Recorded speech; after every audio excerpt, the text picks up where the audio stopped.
brought to you by Ford and your North Texas Ford dealers. Ford is the best in Texas. It is the owner. It is the general manager of your Dallas Cowboys. Jerry Jones, good morning, sir.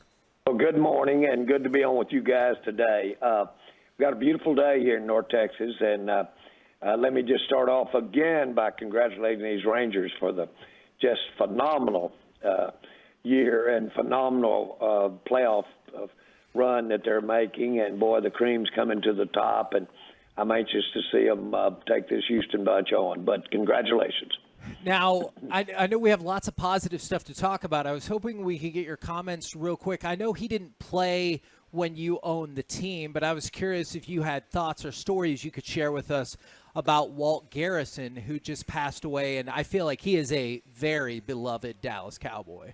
My best memory of him was when I played at Arkansas, and I played against him, and actually played in the games that he played in, and he was a phenomenal back and phenomenal competitor. And I remember when he did leave Oklahoma State and those Cowboys. I remember when he came to the Cowboys and being just again kind of emboldened with my interest in the Cowboys at that time, because my life was by and through college and college football. And so when he came down here and joined the Cowboys and had a part of the career that he had, it was just a kind of made Cowboys more interesting. We had a back, that Jim Moody, that was on the first roster of the Cowboys, that also played for the Razorbacks. So that's the thing that comes to my mind. I know he was a beloved player, because he was just so naturally tough. And he had wonderful personality, wonderful wit. He just fit the role. Now, Jerry, today is your birthday, correct? Correct. It certainly is. Well, happy birthday to you, Jerry. Yes, absolutely. Happy birthday. What we wanted to know is, do you get those email coupons like everybody else saying you get a free ice cream scoop or something? And do you take advantage of those? I do. And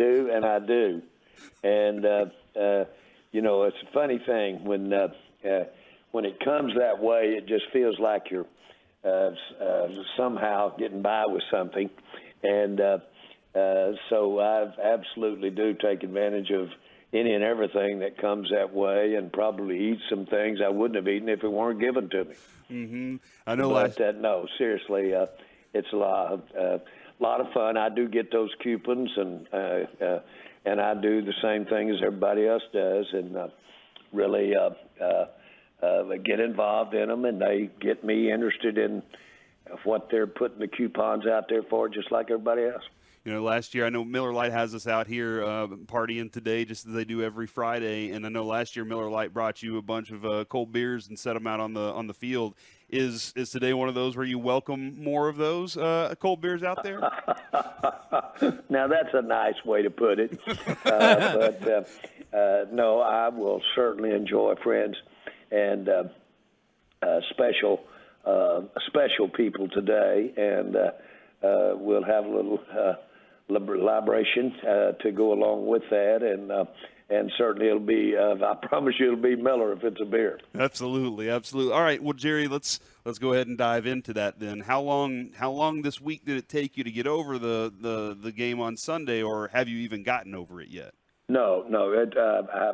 I haven't gotten over that, and I don't know that you get over those. You should, in my mind, if you are into this thing in the right way, it should stay with you and bother you. And if we could meet them again and come out on the other side of it on a positive way, then I would remember how this felt.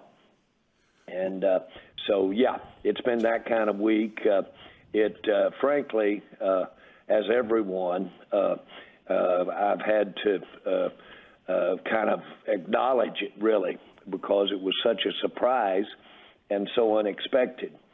And but on the other hand, when you in this game, when you get the other team going, and we had that happen for us in a couple of our other games this year, when you get the other team rolling and you start getting those turnovers, and then you can pin your ears back, and then you can really do some things that if you're wrong on them, you don't have to pay as big a price because you got that lead. Then you can run that score up, and that score runs itself up when the other's getting turnovers and you're not, or you're able to do some things that just seem to work for you. It all seems to go good for you. I've said on those big scores we've been getting this year, I've said, boy, save some of this for when we need it, when things aren't just clicking perfectly for us, or we need it in some of these games we've got in the future. I'm talking about a lot of those turnovers, a lot of those big plays that we made against the Giants and against the Jets. But that's not the way the game works. And we call it momentum, but it's really not momentum. It's just an attitude. And, boy, the players get emboldened. They play bigger. They play faster. They play with more just sheer confidence when those turnovers and those plays start going your way. We went against us the other day. We, though, have felt it this year. We know it can happen to us, and it go our way on our side.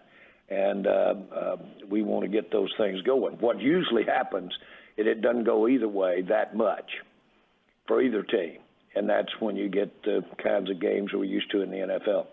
What do you think, Jerry, that was the probably biggest lesson that you learned from this week, that this team learned and can carry on into this season? What did they learn about themselves? What did they learn about what they're calling out there?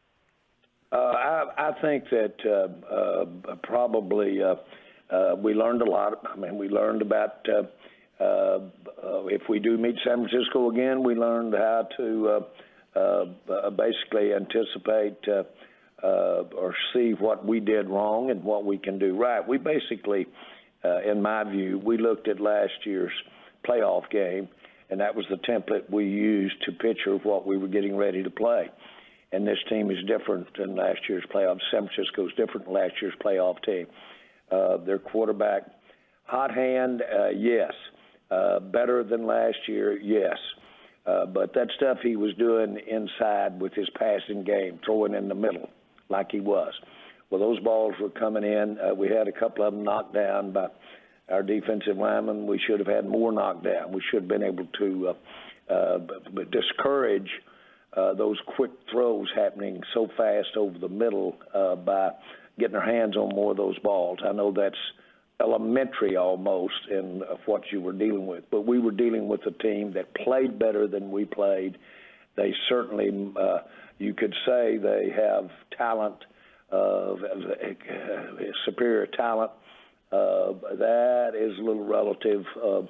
You can point to certain players and how they played, but I can point to certain players on our side. So what was it? It was just catching us just right. Almost like a fighter that walks out in the middle of the ring and gets hit right on the chin to start the deal and got wobbly legs from the get-go in a fight. There's all kinds of analogies, but we got back on our heels and they got up on their toes and they got with us, and that's all there is to it. They were a better team out there, of course. I know you said it can change from position to position, but overall, you don't necessarily feel that San Francisco has more talent than the Cowboys do. Well, I don't want to be they've earned my being hesitant to question their talent in comparison with our talent. They've earned the right to have any accolade they want to have. Our talent can play a lot better. Our talent can maximize our skill levels better than we played against San Francisco. When they played us, I'm not saying they got maximum high levels of using their skill, their talent. I'm talking about from the coaching all the way through to probably the trainer. Right. But, boy, they did a great max-out job. Did they have more? I don't know. I don't want to be around it if they have it. But we didn't, and we can. And we have more talent. And we, again, we're trying to get to to a comparison here, and I'm going to let the score make the comparison. I think we can change the score though as we meet other teams and as if we ever see them again this year. If you were to see them again at some point this year, next year, whatever, I'm curious your thoughts about the mental aspect of football, because teams change every year, but the season was ended the last 2 years by the 49ers, and obviously we've been discussing what happened on Sunday. Do you think the 49ers in any future meetings would inherently then have a mental advantage?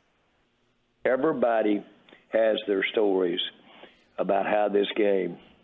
I'm going to give you the season that we beat the New York Giants twice, and we had home field advantage all the way through the playoffs. We were the number one seed in the NFC. And New York Giants came in here with Strahan and that group, and were, by his own stories, were saying goodbye early for the team kind of breaking up after they had played us here in Dallas. And they came in here and beat us, and then they went up the backside, and they won the entire thing. They won the Super Bowl. That's after us beating them twice during the season, and us thinking and they thinking that we probably had the upper hand as a team and talent. So that's the game. You teams get emboldened, and all of a sudden you play great, play good, and if you get emboldened at the right time, you become something you weren't 4 games back. That happens. And the Cowboys have in their history, I should have it for you, I don't, but they have in their history, Roger Staubach reminds me of it all the time when we're have a season that we're not struggling, but we're challenged to make the playoffs. He reminds me of the team that he played on that was literally almost 500 at the midway or behind 500 and ended up going and winning the Super Bowl. And again, I can't get that team straight for right now, but the point is, that's this game. And what's important here is that we have, in my mind, we have the ability in the next 12 games, and with things working right for us, availability, injury, that type of thing, and absolutely we can step up there with this bunch and be a contender this year, not next year, this year. I'm willing to bet, by the way, that was the 1971 Cowboys' first Super Bowl they won. Thank at you. one point. Thank you. I think they were 4-3 at one point, so I think it might be that team. Okay, good memory. Yeah, he's pretty good at that stuff. He likes years a lot. Jerry, do you think that Dak is playing tight or hasn't completely grasped this offense, or this offense hasn't completely grasped it yet? What's your feeling on the way Dak's playing right now? Well, I don't think he grasped this offense. He's a part of the construction of this offense. And so he grasped it as well as anybody we've ever had playing the position. The grasping, the understanding. Does he have a good grasp of his best things that he does or his limitations? Absolutely he does. And so of the mental aspect of this thing, to have the skills that he has, I don't know that I've ever seen anybody any better. And I know that nobody approaches it and works harder to resolve any problems he's having. He's he's picture perfect coming from team meetings to practice into games. And and he's got very, very, very top skills. He's got a strong arm, and he has top skills, and he has great experience. And you've heard it all your life. He is a winner. He's a winner. Hello, quarterback.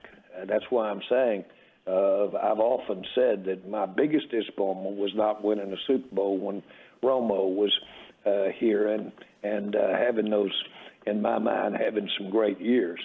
But Dak is capable of having that statement said about him, and that's why I believe that we're really have an asset in terms of that position, quarterback, in our pursuit of getting in a Super Bowl. There's a lot of, like, nationally, locally, there's a lot of criticism, harsh or, complimentary, but there's a lot of harsh criticism towards Dak as well. How much of that do you think is deserved and fair? I understand it. There's not a deserve or a fair comment in me there, but I do understand. He does play the position, plays for a team that is results oriented, and when you come up short, and you come up short at that position, there's a lot of things that fall on you. The next one in line would be the head coach play caller.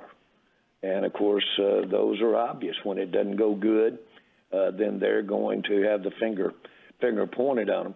I managed to get in there someplace as when you look at the whole picture, and that's understandable to me as well.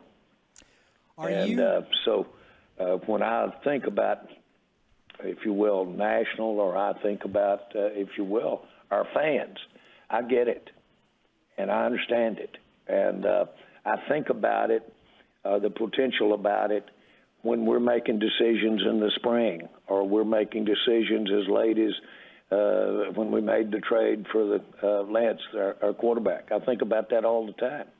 And I know there's all kinds of accountability here. And I have the ultimate accountability. I not only have it publicly, but we have it in these different positions you're talking about, head coach, quarterback. There's no question the accountability is there, and I have it from the standpoint of just the overall support of the franchise. And I know you guys know that we work like the dog to not only win the games, but we also work to make the Cowboys special. Are you excited to see Kellen Moore again? Obviously, Monday night game coming up against the Chargers. He is the OC there. Are you excited, or are you dreading it at all? I have dreaded seeing Kellen on this occasion. Kellen's one of my favorite as far as individuals, but he's a talented coach, make no mistake about it. And, when I see Purdy perform the way he does, I immediately go, in my mind, to Kellen. And I think of how an outstanding quarterback he was. And you might say, well, does he have the arm talent? Or does he have the size? Or does he have the speed? Yet Kellen, I think, won 51 of 52 college football games. Purdy didn't quite have that kind of number, but, boy, do they know how to play football. And they know how to execute. And if you go back at Purdy's, which I have several times, and go back and look at him coming out of the draft and what was the book on him coming out of the draft and those kinds of things. You didn't see this. That's why he was the last person picked in the draft. We didn't see Kellen either coming out, but Kellen was that. Boy, did Kellen take what he was as a quarterback, what he was as a teacher, and has become an outstanding coach. And I know that when I hired Mike McCarthy, Mike didn't say it, but Mike immediately went over and said, someone I've really followed that I'm real excited, boy, do I want him to be here. And hopefully, whatever we can keep him, was Kellen Moore. So Mike wanted Kellen Moore really much because of what he can bring to the table. Now, this is a little long-winded, but the bottom line is that I've dreaded but understood that we're going to be meeting Kellen Moore. That's what happens when you have a good coach leave.